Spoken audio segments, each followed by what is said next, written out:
Have you adjusted yet? I thought you were sleeping. Yes, well, I nap a great deal. I don't really have to, but it is an escape from the terrible trio. I remember that trick. I used to do the same thing when I was alive. Of course, people expected you to nod off at my age, but I dared not sleep for long, or else I might wake up and find myself packed in dry ice and headed for my own interment.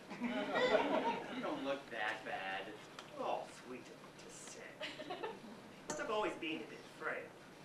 For the latter half of my life, I felt as though I were hosting my own extended wake. People would stop by to view the remains. Most were shocked that I hadn't died years earlier. But they always seemed genuinely pleased to learn that I hadn't, and usually so was I. But why aren't you young like the others? Oh, we are whatever age we felt our most vital or comfortable. It's sort of a reflex, though. We don't really make it happen. It just does. I felt safe and content in my latter years. I was, fully formed, if that's the correct way of putting it up. I was my own finished product. Oh. I am sorry. I'm sure you're going through quite a bit right now. It's funny. People come through here. Intelligent people, really, who thought that death would be an ending. But is there an example in all of nature that teaches us this? No. We change from the experience, but we're still the same, ultimately, on some levels. You mean on a spiritual level? Oh, dear me, no.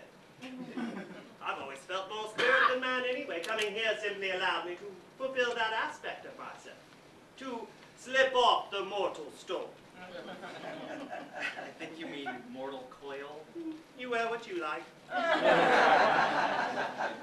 How did you, in life, how did you deal with your reputation? Ah, you mean my ill repute. When I began creating myself, there was nothing as civil as celebrity, believe me, but I assume you mean when people started knowing me for who I was rather than what I was? Well, in my case, the two were completely fused together. There was no way of separating them, was there? I became me because I had no better plan of action. Then I suppose I did get caught up in the momentum of myself. But when one asks a question, it is almost always about oneself. You will be fine here. You see, I'm not really a writer at all. Oh no, I torment those boys over little errors like pronouns and such. Although I'm guessing most of the time. I'm a poor literary relation who happened to be of some passing interest. And I certainly did not set out to be a poster boy prize as a homosexual. You know, when I was young, because I dared wear makeup and my hair a certain way, people, total strangers, would walk right up to me, and with their faces only a few inches from mine, they would hiss through their clenched teeth, "Who the hell do you think you are?" And it should have been apparent. I knew I was no one. Yet even this admission did not calm them. It was not enough that I was no one in particular. They wanted me gone altogether. What I've learned, what you might learn, is that when one tells the truth, it does the exact opposite of setting you free. In fact, the truth shackles itself to you. It latches itself to you like a hungry child. It will never let go. You must feed it, or it dies.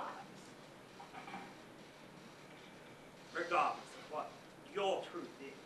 You cannot let it wither, can you?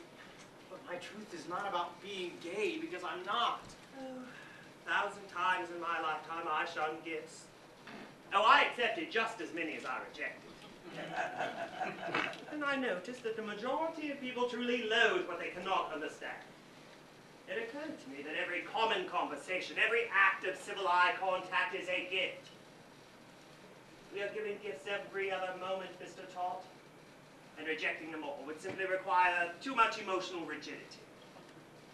And I'm nothing if not pliant. Do you see what I mean? I don't think so. I just still not sure how I feel about this whole thing. It's completely understandable. And perhaps when you do know, once you stumble upon some fresh destiny, maybe then you will leave.